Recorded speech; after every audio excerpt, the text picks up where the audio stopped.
스토킹 사건에 어떻게 보면 정점을 찍은 사건이에요. 네. 어떻게 하다 보니까 우리가 지금 스토킹 시리즈가 돼버렸는데 네. 그래도 좀 이거는 한 번 정도 짚고 가야 될 것 같아서 이거는 아마 어디에서도 방송된 적도 없고 찾아볼 수도 없을 겁니다. 네. 이거는 어떤 사건이냐면 노원 세모녀 살인 사건 김태현이 사건인데요. 네. 이걸 아예 심층 분석해 버렸어요.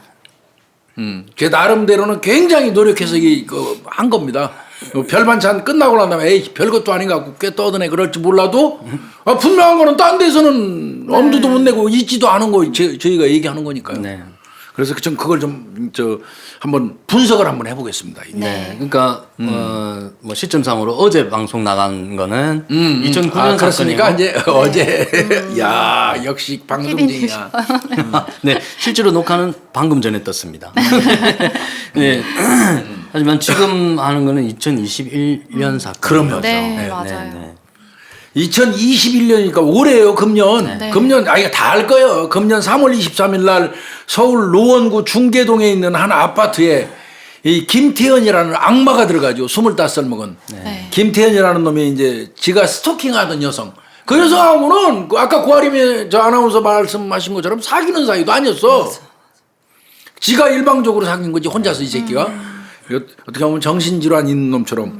그 여성 A를 살해했고요. 네. 그 여성의 여동생도 살해했고 또 그 두 여성의 어머니까지 3명을 살해했던 그런 사건인데 이게 시신이 발견된 거는 좀 한참 걸렸어요. 네. 그 이틀 뒤 3월 25일 날 밤 9시경에 시신 발견됐어요. 맞아요. 예. 이 내용은 뭐 거의 다 아시는 내용이고요. 네. 개요예요. 이게 왜 시신이 늦게 발견이 됐냐면 경찰에 신고된 게요. 네. 3월 24일 날 그 피해자 여성 A 씨의 지인이 자기 친구가 연락이 안 되거든. 전화도 안 받고. 그러니까 경찰에다가 내 친구가 23일부터 연락이 안 돼요.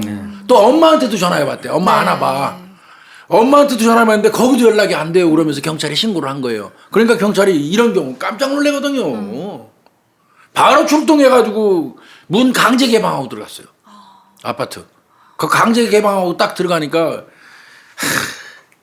이게 3명이 사망한 상태로 있는 거예요. 그리고 중요한 거는 이 김태현 이 새끼 거실에 흉기로 지가 자해를 시도해가지고 껄떡거리면서 그 새끼 거기 중상이에요.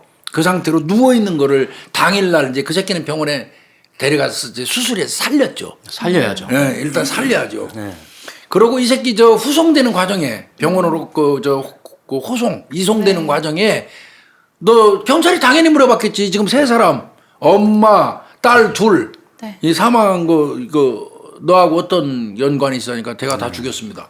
그 범행 자백한 그런 사건이에요. 실제로 23일 날 범행을 했고 25일 날 발견됐다고 했잖아요. 그렇습니다. 예. 그러면 이틀 동안 있었다는 얘기네요. 거기서요 이 새끼 이거 열받더라고요. 분명한 거는 현장에 흉기도 있었어요. 그 범행에 사용한 흉기. 거기서 밥 처먹고 술도 처먹고 하면서 거기 있었어요. 이거 거의 엽기예요, 엽기. 맞아요. 지가 살해한 사람 3명이 있는 데서 술 처먹어가면서 밥도 처먹었어요. 밥도 처먹으면서 거기서 개긴 거예요, 이 새끼. 이거 거의 엽기입니다, 엽기. 근데 이게 이제 문제가 있는 거, 이거는 바로 잡아야 돼요, 분명히. 근데 왜 기사들을 수정을 안 하는지 모르겠어요. 초창기에 일부 기사가 나왔는데 김태현이하고 A양하고 연인 관계라고 계속 떴어요. 네. 그래서 스토킹 연인 범죄라고 계속 떴잖아요. 실제 아닙니다, 전혀. 네. 이거는 돌아가신 분을 위해서라도 이렇게 하면 안 돼요. 빨리 기사 잘못 올렸으면 지들이 수정해야지. 네. 그렇잖아요. 방송쟁이 입장에서 어떻게 생각해요, 그거? 심각합니다. 사실. 아니 그렇죠. 진심으로 드리는 얘기. 예, 이게 말이 안 되는 거죠, 이게.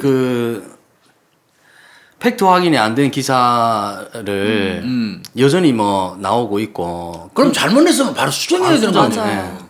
그건 돌아가신 분의 명예하고도 직결되는 거 아닙니까? 이거 그렇게 막 일부 기사에서 그냥 앞다퉈서 냈는데 김태현이하고 그 사망한 큰딸 A 씨하고 연인 관계였는데 그게 틀어져 가지고 이 범행했다고 이렇게 나왔는데 네. 이거 조사 결과 명백히 말씀드릴 수 있어요. 이거 김태현이가 A 씨한테 호감을 느껴서 그 여성한테 호감을 느껴가지고 연인 관계가 되고 싶어 했어요. 그렇지만 이게 마음대로 안 되니까 이 새끼가 스토킹 시작한 거거든요. 게임에서 만났다며요. 네, 리그 오브 레전드라는 게임을 2020년에 저는 게임을 안 하는데 리그 오브 레전드라는 게임이 있어요? 이거 어마어마하게 중독성이 강하고 많은 분들이 해요. 이걸로 우리 이 고아리 게임으로 아나운서도 해봤어요 그거? 알긴 알아요. 근데 이 게임으로 대회도 가고 네, 박 PD는 캐릭터도 알아요? 엄청 많고 저도 게임에 소질이 없어가지고 게임을 전혀 모릅니다. 그럼 여기서 역시 잘하시는 것 같아요. 두세대는 우리 둘이네. 여기 정 PD가 잘하는 모양이에요. 엄청 고개를 막 관심을 끄덕여. 가지고 막 고개를 까딱까딱하는 거 재밌어요? 그러니까 한번 빠지면 그래요? 네. 근데 이게 되게 막 전략도 들어가고 뭐 하면서 게임 캐릭터를 키우면서 해서 그래서 팀제니까 이 크루가 형성되나? 네, 잘 그래서 맞으면 서로 역할 분담하고 막 자주 만나고 그래야겠네. 소통을 많이 해야 되겠네. 그쵸. 네. 아 그러면 온라인상에서 서로 대화를 이렇게 하는 거예요? 네. 보통 목소리로도 그 게임을 많이 하려면 하고, 네. 목소리로 해요? 목소리로도 많이 해요. 통신하면서 계속 왜냐면 이렇게 채팅하면서 할 수가 없으니까 하면서 어디로 가 막 이렇게 하고 뭐야 어디 지금 뭐해. 우리 팀한테 팀원한테 네. 알려요. 그러니까 목소리로 여잔지 남잔지도 알 수 있고 친해지기도 하고 친해지면 정말 어마어마하게 친해진다고 들었어요. 계속 게임하면서. 그래요? 네. 그럼 오프라인에서 만남도 생기고 네, 그러는 만나기도 하겠죠. 이게 그 2020년도에 그 네. 리그 오브 레전드 게임을 통해서 서로 알게 됐다고 그래요. 김태현이하고 이 여성 네. 살해당한 여성하고. 그래서 게임상에서 채팅을 통해서 수차례 대화했다는 게 그 얘기구나. 저도 이제 이 리그 오브 레전드라는 프로세스 알고 나니까 뒤에 얘기들이 이제 이해가 되네. 그렇구나. 그리고 이게 팀이 굉장히 중요한 게 누가 못하면 팀이 지기 때문에 아, 거기서- 고문관이 하나 있으면 또 지지 어디나. 그 수준도 맞아야 되고 잘 맞으면 게임을 계속 같이 할 거예요 아마. 우리가 축구를 해도 구멍이 하나 있으면 지잖아. 네, 안 하잖아요 같이. 그거하고 이거 유사하겠네 이게. 네. 응? 그러면서 작년 2020년 11월 경부터 카톡, 보이스톡으로 서로 연락을 했다고 그러고 네. 금년 1월 초에 강북구에 있는 한 PC방에서 또 처음 만나기도 했대요. 네. 올해 1월. 네, 올해 1월 금년에. 그러니까 김태현이하고 면이 없는 건 아니에요. 네. 만난 것 같아요. 그리고 또 그래서 이게 나오는구나. 1월 23일 날 네. 게임 같이 하던 지인들 그러니까 이제 그 팀인갑다. 네. 그 2명 등에서 총 4명이 같이 만남도 가졌었다. 네. 그럼 김태현이하고는 몇 번 만난 거예요. 이게 2번 정도 만난 거네 결론은. 이때까지 두 그쵸. 번. 근데 4명이 통으로 그러니까 한 팀인갑다. 그런 것 같아요. 그게 자주 만났는데 김태현이가 거기서 똥탕 튀겼나 봐. 그런 것 같아요. 거기서 막 성질내고 시비하고 막 이러는 바람에 이 A씨 여성 포함해서 같은 팀원들이 걔를 차단했대. 차단해 버리니까 이제 이 자식이 이때부터 이제 뺀치 당한 거지 속된 말로. 네. 그런 것 같아. 그러니까 이게 얘가 기본적으로 성격에 이상이 있는 것 같습니다. 네. 그러니까 실제로 오프라인에 만나보니 네. 게임할 이게 때랑 문제- 너무 다른 성향을 가진 친구니까 얘는 어울리면 안 되겠다. 다 차단했나 봐. 그리고 사실 게임할 때 성격이 나오는 사람들도 있어요. 어. 그냥 되게 얌전해 보였는데 게임할 때 막 욕을 엄청 심하게 한다거나. 이걸 끼고 있으니까 막 욕하는 소리도 들리는 거야? 네, 그리고 여기서 그런 온갖 거야? 부모 욕을 다 듣는다고 하는 게임이거든요. 이게 게임이 저희가 게임을 못하면 너희 뭐 엄마 아빠 막 이렇게 하면서 욕을 엄청 한대요. 그런 게임을 왜 하고 앉았냐? 이해가 안 돼.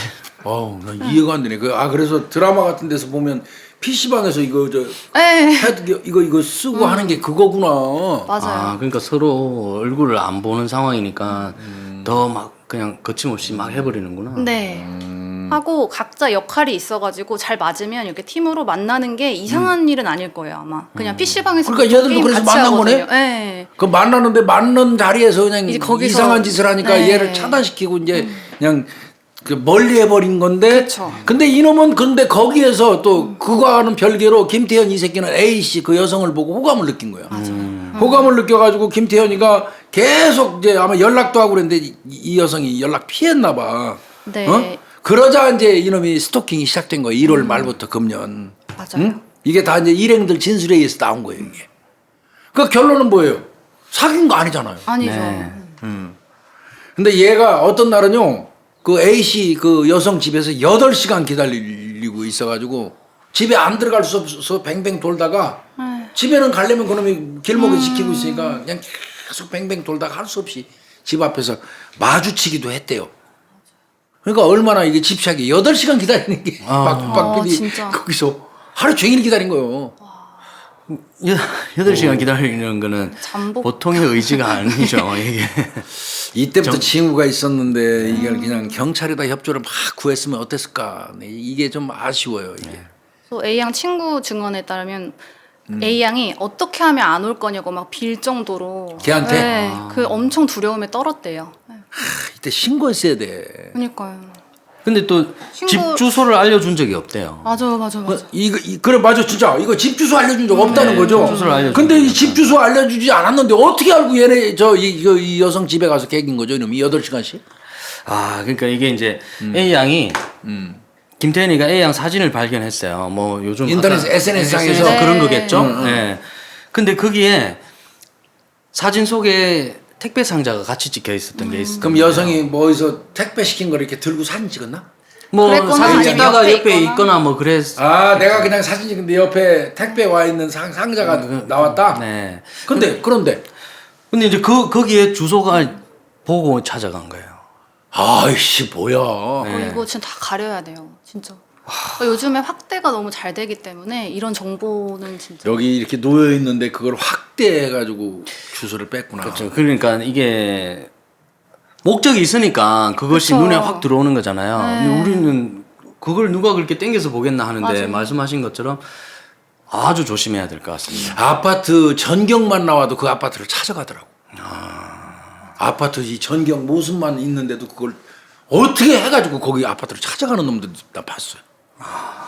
이게 그래서 제가 무섭더라고 이거. 맛집을 잘 이제 태그를 안 하게 되는 거예요. 왜냐면 계속 이 동네 맛집만 제가 올리면 여기 이 사는구나 동네 알 것 사는구나 같은 알지. 거예요. 그래서 너무 쉬워지니까 안 올리게 되더라고요. 이게 박 PD님 얘기 말씀하신 것처럼 그러면 이 자식이 일방적으로 김태현이가 호감을 가져서 이거 스토킹을 해야 되는데 집을 찾아가야겠어. 맞아. 네. 근데 집은 몰라. 안 알려주니까.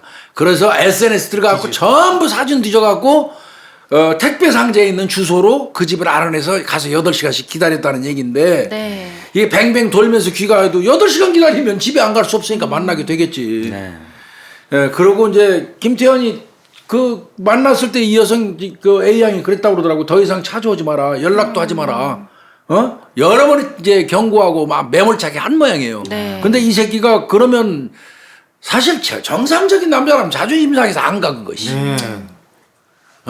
근데 이 새끼는 거꾸로 앙심을 품 거예요 그때부터. 범행 계획을 수립한 거 보세요. 사건 네. 7일 전에 범행 계획 수립했대요. 맞아요. 그래서 경동맥을 검색했대요. 살해 방법을 와 찾으려고. 이런 나쁜 놈의 새끼. 그거 완전히 죽이겠다는 얘기잖아. 근데 이 A 씨도 그렇게 이제 말로 경고한 것뿐만 아니라 나름대로 대처는 했죠. 네. 네. 뭐 핸드폰, 핸드폰도 네. 바꾸고 핸드폰도 바꾸고 또 바로 안 들어가고 돌아서 귀가하고 이렇게 자기 나름대로는 근데 이제 이 대처 방법을 이제 할 수 없어. 요즘에 우리가 계속 방송하면서 얘기할 수밖에 없는 게 수동적인 방법의 대처는 아니라는 거예요. 이제는 지금 수동적인 방법이에요. 휴대폰 바꾸고 비번 바꾸고 빙빙 돌아서 들어가고 이건 수동적인 방법이에요. 근데 이제 우리가 계속 주장할 수밖에 없는 건 스토킹 처벌법도 생겼잖아. 네. 아주 지극히 능동적이고 적극적인 방법으로 대처해야 돼요. 계속 신고해야 돼. 계속 신고해야 되고 주변 지인들한테 다 알려야 되고. 그렇게 해야 돼요. 이 경우는 이제 아마 아주 이제 그 본인이 할 수 있는 방법이라고 생각한 게 수동적인 방법에 휴대폰도 바꾸고 거부하고 이제 이랬던 것 같아요. 네. 근데 그거에도 이 새끼 안 맥힌 거 아니에요. 네. 맞아요. 전화번호 바꾸고 차단해도 계속 번호 바꿔가면서 계속 전화를 했대요. 그러니까 이 새끼 그런 거예요. 그러다가 이제 결국 그래도 안 되니까 네. 내 죽여버려야 되겠다. 네. 이런 생각을 하고 7일 전에 범행 계획을 수립했는데 그러네 경동맥을 인터넷으로 검색한 거네. 그러면 이게 사건이 3월 23일 날 났으니까 7일 전이라고 하면 3월 16일 정도거든요. 그렇죠. 네. 그러면 그 1월 23일 날 두 번째 만남을 가진 이후에 근 2달을 그렇게 쫓아다닌 거지. 쫓아다녔다라는 얘기. 쫓아다닌 거지. 말씀하신 것처럼 더 적극적으로 경찰에 협조 요청을 하고 맞아. 2달의 시간이 있었어요. 네. 그러니까 피해자한테 책임을 묻자는 얘기는 아니에요. 네. 우리 구독자님들이나 우리 방송 보시는 분들이 참고하라는 얘기. 네네 그러니까요. 네. 살해 방법으로 인터넷으로 검색한 게 이제 경동맥 같은 거 검색한 것 같고 또 다른 아이디를 사용해 갖고 A 씨한테 채팅을 걸은 모양이야. 맞아요. 그래서 업무 시간 때 그러니까 동선 알아보려고 그런 거야. 그러니까 채팅을 다른 아이디로 해서 들어가서 게임하니까 그렇게 갔나 보다. 가능했나 보다. 다른 사람인 척한 거. 아 다른 사람. 그래서 말 걸어 갖고 아 지금 저 직장이세요? 뭐 이제 뭐 이런 식으로 네. 말 유도해서 업무 시간대 이분이 무슨 업무 시간대 이런 거를 다 체크를 한 모양이니까 이건 완전히 철저하게 계획적인 거야. 그리고 전 직장에 휴가를 내서 흉기도 마련하고. 흉기. 네. 흉기 이거 훔쳤잖아요, 이 새끼. 네. 맞아요. 그죠? 네. 3월 23일 날 그 당일 날이죠.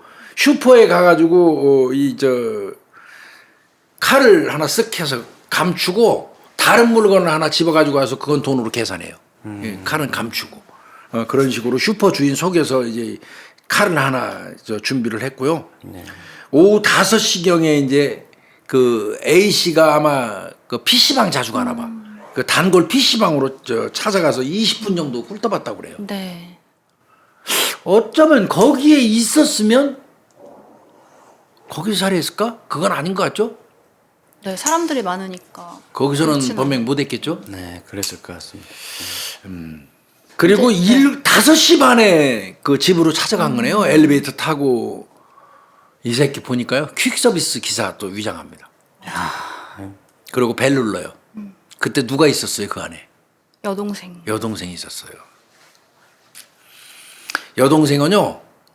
그 여자들 혼자 있으면 문 안 열어주죠. 네. 택배 와도 안 네. 열어주죠. 이 여동생도 그렇게 했어요. 네, 잘 근데 했는데. 이거 이제 우리 방송 보시는 분들이 진짜 명심해야 될 거 하나 나와요. 네. 여동생 대처 잘했어요. 문 네, 되게 눌렀는데 잘했는데. 저 택배예요. 뭐 상자 같은 거 하나 들고 와요 이 새끼가 속이려고. 그러니까 아저씨 누구 덥석 여는 것도 아니 이 여동생도 굉장히 신중한 여동생이에요. 네. 아저씨 그냥 놓고 가세요. 그런 거예요. 그러니까 알았어요 하고 탁 놓는 것처럼 했어. 그러니까 여동생이 조금 기다렸다가 이제 놓고 갔나 보다 하고 문 딱 열었는데 그 새끼 기다리고 있다 낚아챈 거예요. 이거 조심하셔야 돼요. 여성분들 혼자 있을 때 택배라고 와서 이거 오고 놓고 가면은 조금 있다가 바로 네네네. 문 열고 나가서 그 택배 궁금하니까 네. 그런 경향들이 있거든요. 그거 조금 생각해 보셔야 돼요. 거기에 문 앞에 있으면 누가 집어가는 것도 아니에요. 가족이 없으면 여성들 혼자 있을 때 택배 받으면 그거는 바로 문 열고 나가는 거 내가 생각하는데 고무적이잖아요. 요거는 좀 생각해 봤으면 좋겠어요. 네. 그냥 그 여동생이 이제 놓고 가세요 그러고 또 조금 이제 시간 지난 다음에 이렇게 보니까 간 거 같거든 택배. 아 뭐지 그러고 문 열고 간 거야. 열고 딱 나가서 택배 잡으려는데 옆에 있다가 꽉 열고 들어와 버린 거지. 그 제압대 당한 거고 들어오자마자 여동생 바로 살해해 버렸어요. 여동생이 있다는 거는 채팅을 통해서 이미 알았다면서요. 이놈이. 네, 알고 있었대요. 그리고 발언도 했어요. 음. 이미 알고 있었고 A를 살해하는데 장애가 된다면 가족을 죽일 수 있다고 생각했다고 경찰 조사에서 진술을 그러니까 했어요. 네. 죽일 작정이었네. 뭐 만약에 그 내가 그 범행하는데 저 가족들이라고 장애가 되면 죽여버리겠다 같이. 이게 얼마나 무서운 생각이에요 이거. 그리고 경동맥 검색했잖아요. 진짜 그러니까. 실제로 그 부위를 여동생 찔렀다고. 그렇죠. 네. 그리고 난 다음에 여동생 살해하고 난 다음에 여동생하고 같이 있는 거죠. 그 안에서 기다리고 있는 거예요 이제. 이때가 이제 5시 반. 예, A 씨만 들어와라 얘는. 제가 스토킹하는 여자만 들어와라. 그거 기다리고 있는 거예요. 죽여놓고 그 시신 앞에서 그 기다렸다는 게 진짜 얼마나 소름 끼칩니까 이거. 그런데 A 씨보다 먼저 들어간 사람이 있죠. 어머니. 어머니. 네. 22시 30분에 들어갔어요. 밤 10시 반에. 어머니 들어가자마자 살해했어요. 7시간을 기다렸어요. 네. 또. 그리고 1시간 뒤에 A 씨가 들어가요. 23시 30분. 네. 그러니까 17시 30분에 들어가서 여동생 살해했죠. 네. 기다렸다가 밤 10시 30분에 그러니까 오후 5시 반에 살해하고 오후 10시 반에 밤 10시 반에 그리고 5시간 정도 7시간. 7시간입니까? 7시간. 5시간이죠. 5시간. 5시간 기다렸다가 어머니 살해하고 1시간 더 기다렸다가 A씨가 들어오니까 바로 낚아채가지고 끌어들이고 이제 벌써 딱 감 잡았겠지. 뭐 피비린내 확 날 거고. 그러니까 당장에 들어갔을 때 낚아챘는데 이놈이 얼마나 놀랬겠어요. 문 열고 들어갔는데 그 새끼 칼 들고 있다가 낚아채니까 얼마나 놀랬겠어요. 그때 이 여성이 그 얘기 했다고 그러더라고. A씨가. 엄마하고 여동생 어디 갔냐. 벌써 불길하니까 그랬겠죠. 엄마하고 여동생 어디 갔냐 그랬더니 둘 다 보냈다. 이건 정확하게 나와 있는 얘기예요. 이게 그 조서에 나와 있는 얘기. 조서에 보냈다 둘 다. 그리고 나서 이 막 하는 그 A씨 살해한 겁니다. 그래서 3명을 다 살해한 거 순차적으로 들어오는 쪽. 이거 김태현이가 악마예요. 이거 악마입니다. 이건 사람 아니에요. 자, 그 다음에 이 새끼가 어떤 짓까지 했죠?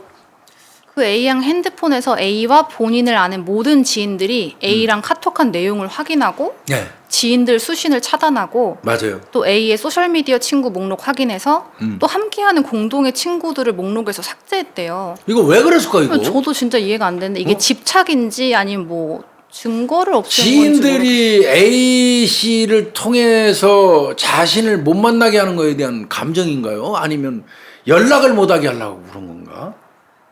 하여튼 수신을 다 차단했어. 지인들이 전화 못하게 한 것 같습니다. 아예. 수신 차단을 시켰거든요. 저는 단지 연락을 못하게 하려고 했던 거 아닌가 생각했는데, 네. 근데 연락이 수신이 차단돼가지고 안 되면 이상하게 생각할 거잖아요. 오히려 우리 같으면 그럴 것 같은데. 네. 그래서 말씀하신 것 중에 뭔가 이 사람들한테도 뭐 감정 같은 게 있는 거. 그것도 좀 그렇게 생각해 보면 또 아직 그러니까. 집착이 있는 것 같아요. 그런 것 같아요, 이게. 그리고 이제 보니까 당일날 그 검색했다는 게 아까 그거네. 경동맥, 급소. 네, 급소. 네. 그 다음에 사람 빨리 빨리 죽이는 방법. 이거를 검색했다니까 이건 뭐 얘는 빠져나갈 길은 없어요. 제가 판단할 때는 빠져나갈 길은 없는데 그렇게 했다는 거고.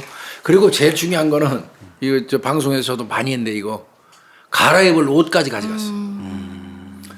갈아입을 옷까지 가져갔는데 내가 생각하기에는요. 난 그 네. 부분이 이해가 안 가요.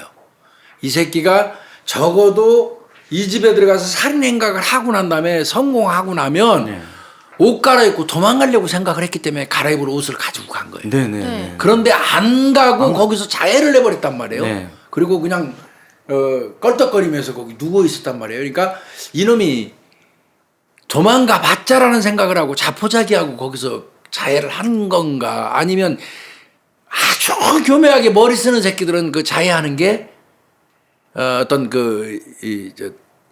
반성, 양심의 가책 그걸 느껴서 스스로 자해 이렇게 흉내내는 새끼들도 있거든요.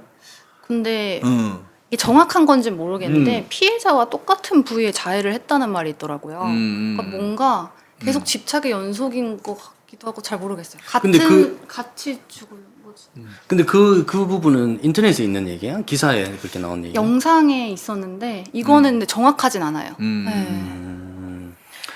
근데 칼을 숨겼다는 것도 사실 칼 그 구매한 내역을 없애려고 한 거잖아요. 그러니까 은닉을 하려고 한 것 같긴 한데 근데 또 도망가진 않고. 저 현장에 또 흉기는 있었고. 네, 이게 지금 뭔지 모르겠어. 하여튼 나는 근데 내 생각은 갈아입을 옷을 미리 준비하고 쇼핑백에 넣어서 가지고 들어갔다면 이거는 범행 이후에 도주할 생각이 있었던 거예요. 네. 있었던 것 같은데 그냥 완전 범죄를 노린 건 분명해요. 그런데 그러니까 칼도 안 샀잖아요. 네, 훔친 맞아요, 이유가 맞아요. 뭐냐면 칼 추적 못하게 하려고 그런 거란 말이야. 네. 그런데 그 계획이 변경된 것 같아요. 근데 그게 뭐 말씀하신 것처럼 그렇게 볼 수 있는 게 만약에 빨리 발각이 돼서 이 친구가 머무르다가 잡혔다 빨리 짧은 시간에 뭐 감정적으로 맞아요, 뭐 맞아요. 이랬다는 게 아니라 거의 이틀을 있었단 말이에요.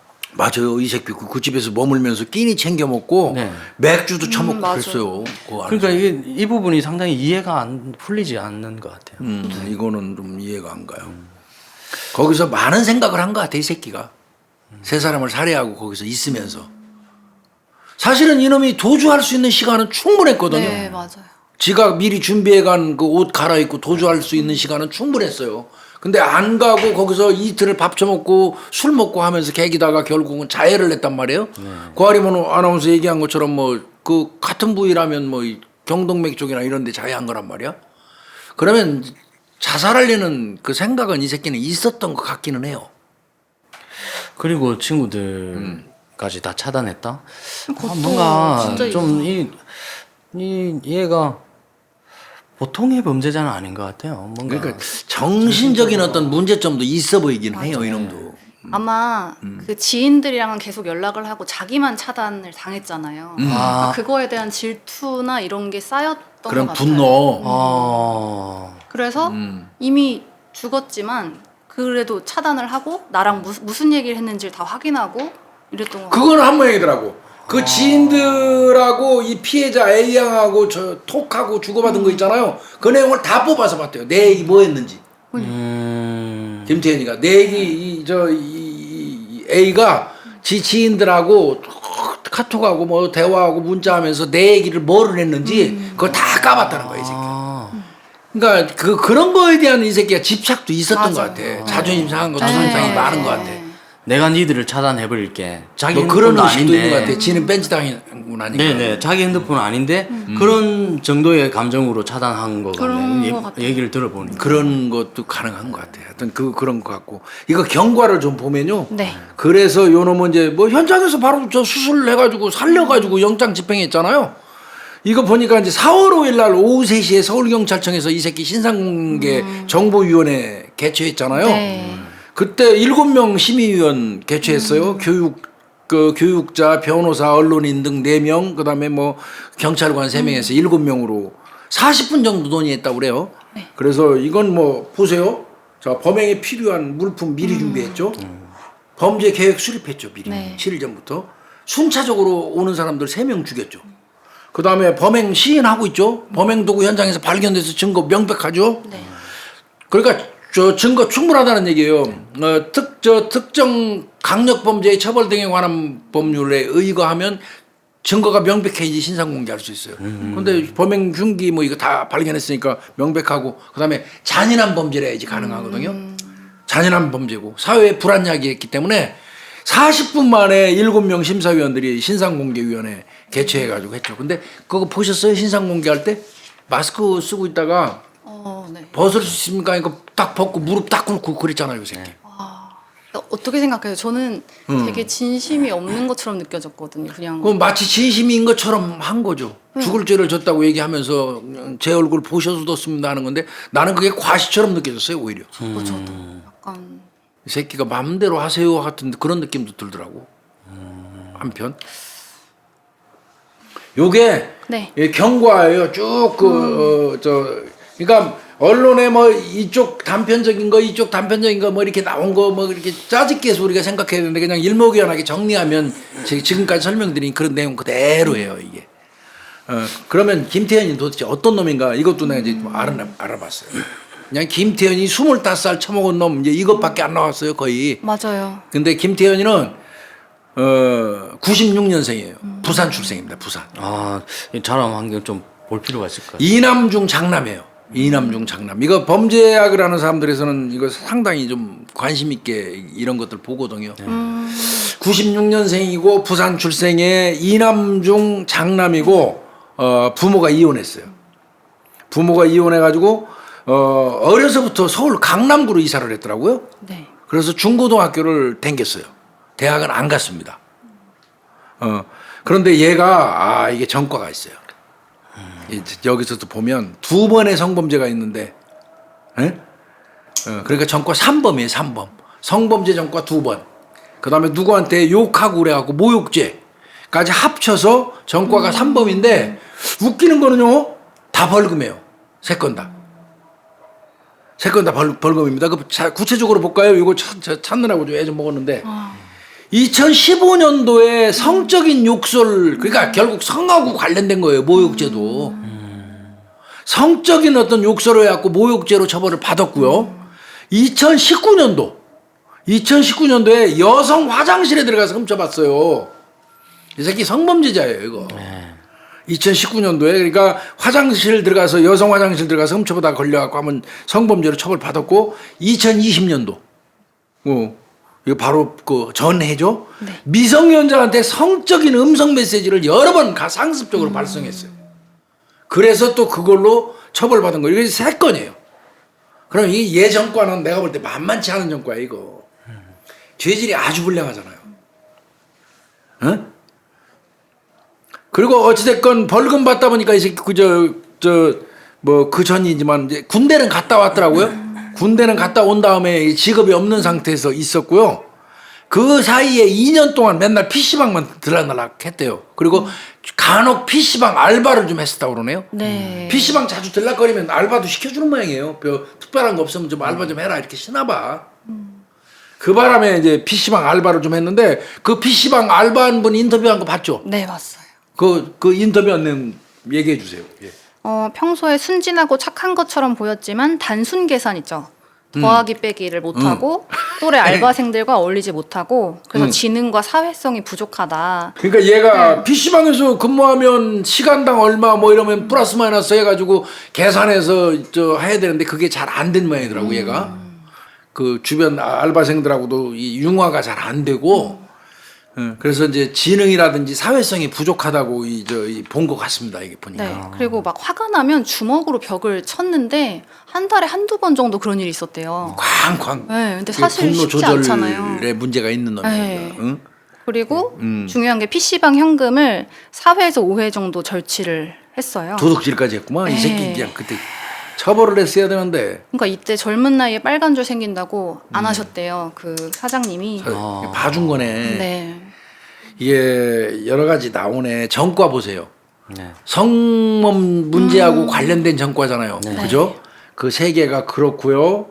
PC방에서 보면은 이 새끼가 이제 사회성 부족한 거, 폭력. 뭐 지능도 좀 부족한 것 같고, 거기에다가 주먹으로 벽 치는 거 보니까 폭력 성향은 네. 기본적으로 가지고 있고, 또 도둑놈 기질도 있네요. 보니까.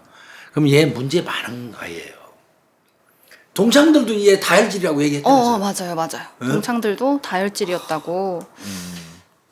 사실 일하는 곳에서 CCTV도 있는데 벽을 치거나 훔치는 게 보통 사람은 하지 않잖아요. 이게 지능이 부족한 네. 놈이죠. 얘는 아까 말씀드린 것처럼 4월 9일 날 검찰로 보냈거든요. 네. 그때 도봉경찰서 이거 포토라인에서 이제 공개하는데 카메라 앞에서 무릎 딱 꿇고 그때 그 얘기 생생하네요. 살아있는 제 자신이 뻔뻔하다는 생각이 든다. 사과드린다. 이러고 마스크를 벗었는데 지 스스로 벗은 거 아니에요? 누가 벗으라고 하는 거. 이때 좀 묘한 기분 들던데 이걸 각 방송국에서 인터뷰하자고 전화 와갖고 전부 하나같이 이걸 물어보는 거야. 이 사람의 심리는 뭡니까? 스스로 무릎 꿇고 앉아서 마스크 벗는 심리를 교수님 얘기해 주세요. 내가 그걸 어떻게 알아? 맞습니다. 맞아요. 화딱지가 나더라고. 정답이십니다. 근데 약간 그 N번방처럼 그러니까 뭔가 약간 내가 뭐 악마고 이렇게 뭔가 멋있게 그려진 뭔가 이상한 아주 심리가 있는 것 시크하고 같아요. 뭐 이런 것처럼 뭔가 지가 심리가 이상한 것 같아요. 제가 봤을 때는 진심은 없었던 것 같고 또 이때 되게 청원이 있었잖아요. 신상 공개 맞아. 촉구하는 청원도 22만. 있었어요. 네. 어. 마지막에 25만 5천 명? 이러니까 뭔가 약간 이상한 거에 지가 취해 있었던 갑자기 스포트라이트 네. 쫙 받는 관심의 인물로 부각된다고 거꾸로 느꼈나 이놈이? 그런가 봐요. 인생에서 처음으로 그런 걸 집중을 받아본 느낀 거예요? 건가? 그런 것 같아요. 악명으로? 모르겠어. 저도 이 심리 이해는 안 되는데. 근데 사이코패스 검사 했는데 그 기준에 미치지 못했잖아요. 맞아요. 이게 우리 구독자님 다 아시지만 이제 사이코패스 검사는 PCR 슬러시 L 그래서 PCRL 검사. 요즘에 PCR 검사하니까 코로나 검사만 얘기 나오던데 맞아요. PCR 슬러시하고 L 검사라고 그래요. 이게 사이코패스 검사 하는데 이게 20문항이에요. 20문항을 문항당 2점씩 해서 40점 만점인데 그 40점 만점 중에서 우리 이제 한국 같은 데는 25점 이상이면 사이코패스로 보거든요. 그래서 근데 이제 북미 이쪽 지역에서는 한 30점 이상 사이코패스로 봐요. 근데 우리나라에서는 이제 25점 이상으로 보는데 요 새끼가 거기에는 안 미친 것 같아요. 25점 이상은 안 나온 것 같습니다. 이가. 사이코패스 검사에서는 얘는 사이코패스로 나오진 않았어요. 그런데 야 사이코패스가 아닌 이상은 이렇게 3명을 순차적으로 죽여갖고 그 시신 사이에 누워 있을까요? 이틀 동안 밥을 처먹고 술도 처먹으면서. 예, 이게 김태현이의 어떤 그 쭉 알려져 온 그 전 과정입니다. 이게 전 과정. 그 김태현이 이거 그 신상을 좀 파악하는데 좀 어려웠어요. 이제 네. 전과는 사실은 이제 얘기하면 안 됩니다. 원래는. 원래는 얘기하면 안 되는데 요 놈은 연구 가치가 있어요. 네. 그래서 좀 전과를 좀 자세히 좀 확인을 해봤어요. 그렇다고 내가 전과 조회를 할 수 있는 권한을 갖춘 사람은 아니지만 예전에 저희가 사건 의뢰 처음 할 때 우리가 사건 의뢰하는 의미가 외국 FBI 같은 경우는 프로파일러들이 이제 이런 특이한 살인범들 이제 저 가서 다 면담하고 해서 아카이빙 한다고 말씀하셨잖아요. 심리 분석하고. 근데 우리는 아직 그런 게 없다. 그래서 그게 필요하다 이런 말씀하셨잖아요. 이 친구는 그게 필요해 보이는 꼭 필요해요. 네네 그런 범죄자인 것 같고 이 신상에 대해서 엄청 힘들게 이렇게 조사해 주셨는데 더 궁금한 거는 부모님 이혼하고 강남에 이사해서 중고등학교를 졸업했다고 하면 최소 14살에는 강남으로 이사를 온 상황이잖아요. 근데 이때가 보면 2010년이거든요. 근데 부산에서 2010년 정도에 강남으로 이사 올 정도면 뭐 전세를 살았다 쳐도 경제적으로 어려운 건 아니에요. 네, 경제적으로 어렵지 않다는 판단이 들거든요. 맞습니다. 그거는. 네. 근데 이 과연 그러면 이혼하고 돌본 사람이 어머니일지 아버지일지도 좀 궁금해요. 그 풀리지 않는 의문이 이제 왜 거기서 있었을까? 그리고 자기가 이 A 씨의 핸드폰으로 차단을 했고 이런 부분들 그리고 성격적으로 동창들도 다혈질이었다. 이제 PC방에서도 뭐 이런 행동들을 했다. 이런 것들을 이렇게 좀 보면 이게 되게 자존감이 상당히 떨어져 있는 친구가 아니었을까. 자존감. 예, 예, 예. 이상해. 제가 무슨 심리. 아니, 뭐 일반인도 충분히 예측해 볼 수 있는 거예요. 그냥 경험상, 주변에 어떤 겪어왔던 경험상 이렇게 보면, 이게 자존감이 상당히 떨어져서, 이 어떤 친구들 사이에서, 좀, 어울리지 못하고, 소외되는 거죠. 소외되고, 이러다 보니까 이 친구가 그런 부분에 대한 불만족 때문에 어떤 조금만 건드려도 뭔가 이 폭발하는. 네, 폭발하고 네, 그 채워지지 않는 그런 부분들이 있지 않았나. 그래서 사실은 그것이 형성되는 과정에 분명히 이 가정 환경이 있었을 것 같은데 그래서 그 부분이 엄청 궁금하고 그렇게 만약에 이 친구가 제가 생각하는 그 정도의 성향이었다 그렇게 형성된 마음이었다라고 보면 아까 이제 그 핸드폰 이렇게 차단하고 했던 부분 있잖아요. 그 친구 4명의 게임 친구들을 만나가지고 자기가 차단당했잖아요. 그것이 이 친구한테 굉장한 자극제가 됐지 않았나. 그러고 나서 그렇게 또 그런 시선으로 바라보면 집에 들어가서 우리는 왜 그랬을까 이해하지 못하는 부분이지만 자기는 그 A 씨의 핸드폰으로조차 차단을 하는 게 자기의 분풀이. 네 분풀이 거기서 2박 3일을 지속했다라는 게 어차피 잡힐 건데 차라리 내가 경찰들 왔을 때 여기서 내가 이런 짓을 했어라는 무의식이 있지 않았을까. 그리고 거기서 마스크 벗고 이랬다라는 게 어쩌면 자기가 여태 좀 채워지지 않았던 그런 게 사람들로부터 주목받고 이런 것이 이 친구가 의식하든 의식하지 못하던 그런 어떤 잘못된 쾌감이 은연중에 발현됐다. 있었지 않았을까. 그거는 저도 비슷하게 봐요. 첫 번째, 일단은 이런 행동을 하는 아이들, 그러니까 부모가 이혼해서 따로 이렇게 사는 애들이 애정결핍은 수반되죠. 필연적으로. 그렇잖아요. 네. 양부모 밑에서 큰 아이들하고 단부모에서 크면서 애정결핍에 대한 어떤 그 욕구 같은 거는 있어요. 그 분명히. 그런 사람인데 게임의 어떤 크루, 자기 식구들 사이에서 또 거기서 이른바 얘기해 소외당해버리고 튕겨나와 버리게 되면 그렇잖아요. 그렇지 않아도 본인은 누군가로부터 사랑받고 싶어 하는데 결핍 상태에서 지내왔단 말이에요. 그런데 이 다른 어떤 항목 속에 있는 부류하고 어울리고자 노력을 했는데 거기서도 자기가 그 튕겨지게 된단 말이에요. 소외당하면 이제 그게 자존감이 급격히 다운되면서 그게 역으로 발산되는 게 분노예요. 네네. 역으로 발산되는 게. 그래서 제가 늘 말씀드리지만 정신질환 관련돼 가지고 심리학에서 얘기하는 것 중에 피해망상이라는 거 있잖아요. 그 피해망상을 가진 사람이 웃기게도 공격성이 가장 높아요. 내가 피해망상을 가지고 있는 사람들이 공격하면 공격성이 엄청 드셉니다. 그건 비슷해요, 이게. 애정결핍, 소외, 자존감 그 상실 뭐 이런 상태가 분노로 승화되면 이거는 그 공격성이 엄청 높거든요. 그래서 뭐 범죄학적인 측면에서 이렇게 보면은 어떤 그 공식이 그렇게 터무니없이 빗나가는 것 같지는 않아요. 이 경우도. 프로파일러가 하나 더 있다면 더 얘기가 좀 편할 것 같은데. 네. 그래서 이제 그런 부분 쪽으로 좀 봐도 돼. 나도 저 심리 상담사 좀 맞아. 1급 자격 네. 가지고 있는 사람이에요. 그래서 뭐 자꾸 뭐 내가 뭐 심리 분석하고 뭐 얘기하면 뭐 그렇게 얘기하는데 그 1급 자격증 그렇게 쉽게 따지 않았습니다.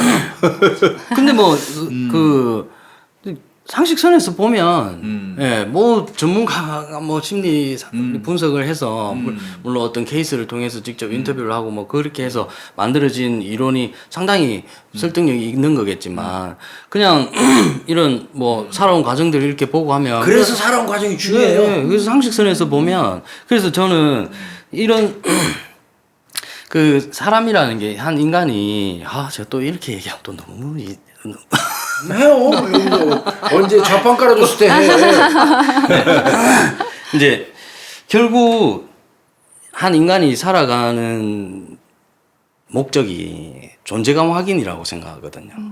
본인의 존재감 확인. 내 존재감 없으면 삶이 네네네, 아니지. 삶이. 네. 이게 어떤 뭐 일을 하거나 성취를 하는 사람들, 뭐 어떤 높은 목표를 이루는 사람들, 그 존재감 확인에 대한 욕구가 굉장히 큰 사람일수록 이렇게 뭔가 추진력과 이런 것들이 있다고 보거든요. 근데 기본적으로 사람이 그게 자존감이잖아요. 그 자기 존재감 확인이 되어야 당연히 주변 사람들과도 잘 어울리고 그런데 이것이 자기 존재감 확인에 대한 부분이 계속해서 결핍으로 생기면 이 방어적이 되잖아요, 사람이. 그러니까 주변 사람들하고 못 어울리고 화가 나게 되고 이런 것 같아요. 그러니까 자신한테 사실은 문제가 있는 건데 그걸 남의 탓으로 돌리는 거야. 네. 더 여유가 없어지는 거죠. 열등 의식이 생기고. 네. 그래서 이 친구가 상식적이진 않지만 이 친구는 마치 그때 마스크를 벗고 이러는 게 비로소야 자기가 존재감 확인을 했던 거 아닌가. 악명으로 존재감. 네. 예, 이제 그 얘한테서 어떤 열등 의식이 존재했을 거라는 판단은 충분히 할 수 있어요. 강남에까지 이사 와서 어찌됐건 결핍된 가정인 거는 명백하고요. 이우열막론하고 그리고 거기서 중고등학교를 다녔음에도 불구하고 젊은이들 누구나 간다는 요즘엔 어떻게 보면 대학도 안 갔어요. 예. 그죠? 그런 부분. 그리고 단순한 어떤 계산 같은 거를 잘못할 정도의 그 어떤 문제점. 네. 그 다음에 대중도 주변 사람들하고 못 어울리는 어떤 그 고립. 네. 그러면 자꾸 소외되죠. 그 소외되고 본인이 그러다 보면 나는 뭐지? 나는 왜 남들이 나를 인정도 안 해주고 나는 다 이렇게 튕기는 사람의 부류에 들어가면 자꾸 자존심 다운되고 그거를 어떤 방법으로 얘는 삭힌 거냐면 분노로 네. 푸는 거예요. 네. 내가 볼 때는. 그래서 아까 말씀드린 것처럼 피해망상에 있는 사람이 공격 성향이 압도적으로 높다. 네. 그래서 저 정신질환 그 정신질병 그 검사할 때 있잖아요. 네. 피해망상이 나오면 의사들이 그 굉장히 경계해요. 이거 공격 성향을 보일 수도 있으니까 좀 조심하셔야 됩니다 하고 보호자한테 얘기해 주기도 하고 그래요.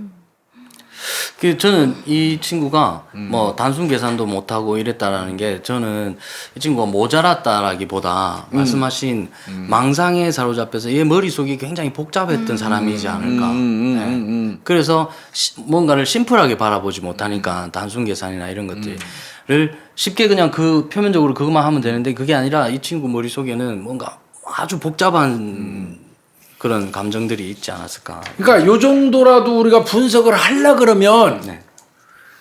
김태현이가 어떤 저 자라온 과정을 피상적으로라도 좀 스케치가 되고 난 다음에 우리가 요 정도라도 분석이 가능했던 거예요. 근데 김태현이의 어떤 그 살아온 그 과정 요거를 그냥 모르는 채 김태현이를 분석하는 건 사실은 말이 안 돼요. 네, 말이 안 됩니다.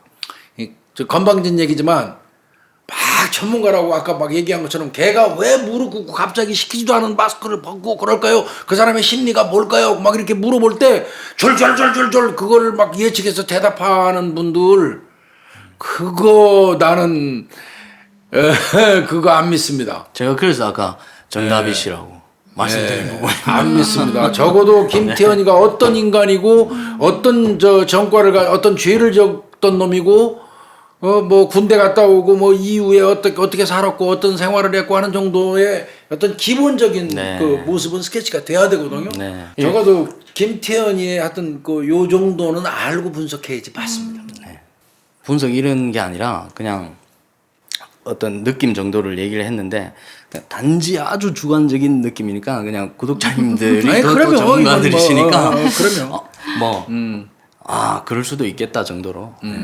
하여튼 여기서 이제 몇 가지 얘기할 수 있어요. 김태현이 거는 이제 뺍시다. 네. 피해자 입장에서 볼 때는 대처를 열심히 한 거 사실이고 그러나 아쉬운 부분은 이제 소극적인 대처였다는 게 조금 아쉽다. 이제 우리 구독자님들은 이런 경우가 있어서도 안 되지만 그런 징후가 조금이라도 보이면 아주 적극적으로 대처해라. 네. 이런 거 좀 말씀드리고 싶고요. 적극적이라고 하면 경찰에 무작정 신고해야 돼요. 신고해야 신고하고 주변인들한테 다 알려야 돼요. 네. 그렇게 좀 해줬으면 좋겠어요. 네. 그리고 사귄 사이 아니었다는 거 명백히. 네. 네. 그리고 SNS 할 때 뭐 개인정보 네, 그거 진짜 엄청 조심해야 중요해야 된다. 네. 택배 주소를 보고 들어왔다는 네, 거 아니에요. 네, 네. 그런 거. 그다음에 여성분들 다시 한 번 말씀드려요. 택배 왔다고 얘기하고 나면 조금 기다렸다가 문 확 열으면 대기하고 있다 문 낚아챌 수 있어요. 네. 그런 것도 좀 조심해야 염두에 좀 두셨으면 좋겠다. 그래서 하여튼 김태현이 거는 요 정도만 제가 설명을 쭉 드리면 그냥 전체 어떤 그 구도는 네. 뭐 이제 될 것 같아요. 그냥 단편적으로 여기 조금 저기 조금 난 걸 그냥 읽어보고 머릿속에서 저렇게 그리는 것보다 나을 것 같아서 네. 네. 오늘 요걸 좀 자세히 좀 찾아와 봤어요. 네, 네. 아무튼 저는 또 그 가정 환경이 어찌 됐든 그 부모로서의 역할을 좀 바로 해서 자식들이 그럼요. 네네네 감정적으로 다치지 않도록 그러면 그 소유물이 아니다. 그 본인의 그러면 존재감 확인을 할 수 있도록 부모로서 옆에서 냅둬라 그냥 가만히. 그렇다고 그래서 뭐 이혼한 그 어떤 이 가정을 우리가 비난한다거나 그런 의도는 수도 없어요. 제가 그래서 단서를 달한 게 가정의 상황이 어떻든 네네네 그거는 그거는 별개의 문제예요. 별개의 문제예요. 이혼을 하건 뭐 그리고 아무런 상관이 없습니다. 이게 아니 그렇게 얘기 제가 한 가지만 더 예를 들면 저희가 예전에 KBS에서 속보인 TV 인사이드라고 그 심리 프로를 한 적이 있어요. 근데 그 의뢰자가 강남에 사시는 분이에요. 근데 그 아이가 초등학생이었어요. 근데 아빠 대기업, 엄마 대기업. 아주 잘 나가는 대치동에 살아요. 이 친구가 엄마한테 진짜 욕을 해요. 그리고 담배를 나왔죠. 피고 엄마한테 담배 사오라고 욕을 하고. 이 친구를 심리 상담을 하고 바로 고쳐졌어요. 저희가 후기도 찍었거든요. 이 친구는 무슨 얘기를 하냐. 엄마가 그러니까 두 분 다 대기업이잖아요. 그 대치동 살잖아요. 자식을 소유물로 생각하는 거예요. 그러니까 뭐 성적 뭐 이런 것들로만 판단을 하는 거예요. 통제하고 하지 마라 뭐 해라. 계속 학원 보내고 이 친구가 이 아이가 이제 정신이 나간 거예요. 그리고 심리 상담하고 그거를 변화시켰더니 아이가 완벽히 달라졌어요. 자러 갈 때 엄마 옆에서 자겠다고 찾아가서 자고 이렇게 한단 말이에요. 그래서 제가 하는 얘기가 바로 그 가정의 뭐 이혼 여부, 가정 환경이 중요한 게 아니라 그 부모로서의 역할이 있잖아요. 그게 너무나 중요하고 이 자녀들을 키울 때 마냥 칭찬해서 뭔가 계속 엉덩이 두드려 주자는 얘기가 아니라 그 스스로 그 자존심을 채워가고 자기 스스로 존재감 확인을 할 수 있는 자녀를 하나의 인간으로 그 판단을 하고 이렇게 그 길잡이 정도가 되어줘야지 그렇게 하면 그 자식이 즉 본인이 그 어린 나이인데도 자기가 없는 거예요 세상에. 그럼 시키는 대로만 해. 꼭두각시잖아요. 맞아. 거기서 한 인격체가 그냥 분노한 거예요. 예. 저는 그렇게 보였거든요. 근데 이제 대체로 풍족하게 막 그 지원해주는 그 부모들이 문제입니다. 아주 잘못된 사고 하나가 딱 그 머릿속에 정립되어 있는 게 뭐냐면 내가 이렇게 지원해주는데 너 왜 못해? 그게 문제. 그 돈 지원해주고 막 이렇게 하는 게 부모로서 최선을 다하고 있다고 생각을 하시는데 그거 절대 아니거든요. 그건 절대 아니에요. 돈 주고 막 뭐 사주고 이러는 시간에 어떻게 보면 10번 하는 동안에 아이하고 아이스크림 하나라도 놓고 먹으면서 너 요즘 친구들하고 어떻게 지내냐고 대화 한번 하는 게 10배 100배 날지도 몰라요. 그 부모님들이 정확히 그랬어요. 왜 이러는지를 모르고. 그럴 거예요. 안 해주는 게 없는데 네. 자기들 입장에서는 근데 그거 절대 아니거든요. 근데 그 친구가 그렇게 얘기했어요. 그 심리 상담에서 제가 정확한 워딩은 생각나지 않는데 뭐 꼭두각시 인형이 아니다라는 어떤 그런 얘기를 했던 걸로 이거는 정확치 않은데 분명히 그 뉘앙스. 그래서 부모들이 이제 그러니까 걔는 나는 우리 엄마 아빠의 장난감이라는 인식을 가진 거네. 네. 그러니까 본인 의사가 모조리 다 무시되니까. 그렇지. 네. 맨날 하지 말라는 것만 있고 통제만 하고. 네, 그러니까 학원을 아니 부모 입장에서는 그렇게 좀 다 너를 위해서 하는 거고. 강남 대치동에 살면서 너를 이렇게 지원을 하는데 다 너는 왜 뭐 너를 위해서 하는 거고? 뭐가 불만이고 왜 맞아, 네가 맞아. 반항하냐 이런 생각이 있었던 거예요. 그리고 자랑스러운 부모 아니냐 이런 생각을 했겠죠. 그거 절대 아니다. 예, 근데 애한테 그게 무슨 소용이에요? 맞아. 우리 고아리 아나운서도 엄마 아빠가 부족한 거 없이 잘 키워줬지. 네. 아 그리고 다 사실 지원해줘. 저는 그런 심리적인 부분이나 그런 마음이 채워지는 부분에서 더 많이 받았다고 생각해요. 그런 부분에서 그래? 다이아몬드 수저다. 그 어. 마음이. 어. 저희 엄마는 성적표를 보시지 않았어요. 고등학교 때 그랬어? 수능 성적표도 안 보고, 근데 항상 결과보다 과정을 중시하셨거든요. 그건 부관심 아닌가? 아, 그건 아니에요. 과정을 중시했다고. 느껴지죠.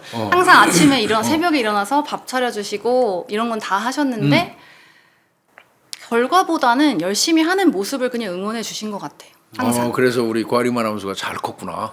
그래서 저는 결과보다 그냥 과정을 더 열심히 하고 또 착하게 살아야겠다 이렇게 하니까 나는 불만이 없어요. 나는 많이 혼났는데. 너희 새끼 이렇게 그 학비까지 따박따박 대주는데 너희 새끼 왜 못해? 너 사촌 순태는 뭐 이렇게 해주지도 않아. 순태 너 들어라 새끼야. 너 걔는 말이야 우리처럼 이렇게 안 해주는데도 그렇게 하는데 너 아주 비교당해갖고 아주 기분 더럽게 나빠서 순태 많이 때렸어요. 그런데 그런 거 있는데 이를테면 그런데 뭐 다 지난 일이고 그렇다고 또 그런다고 해가지고 어긋나는 것도 아닌 거고요. 네, 네, 맞아, 네, 맞아. 꼭 그런 거는 아니니까요. 근데 이제 적어도 나는 알 수 있었던 게 나는 적어도 우리 엄마 아버지가 나를 사랑한다는 건 알았어요. 그게 제일 중요해요. 어떤 형태건 뭐 엄마가 순간순간 아버지가 순간순간 나한테 대할 때 섭섭한 게 있을지 몰라도 맞습니다. 기본적으로 내 기저에 깔려 있는 거는 저분들이 나를 사랑한다는 건 알았어요. 맞아. 역시 한 말씀으로 정리해 주시네요. 뭐 제가 뭐 어중이 떠중이 뭐 얘기했는데 다 무시하고 결국은 잔뜩 떠들어놓고 무시하고. 부모가 날 사랑하는구나를 느끼게 해주는 맞아. 그것만이 정답인 것 같습니다. 맞아요. 네. 근데 그게 진짜 이렇게 시간을 같이 보내고 계속 부딪혀야 되는 문제인 것 같아요. 맞아요. 그게 딱 돈하고 끝이 아니라 하여튼 이 천하의 악마, 네. 이 김태현이의 어떤 그 이 범행 그 전체는 조금 이렇게 분석해 봤습니다. 고생하셨어요. 네, 긴 시간 고생하셨습니다. 예.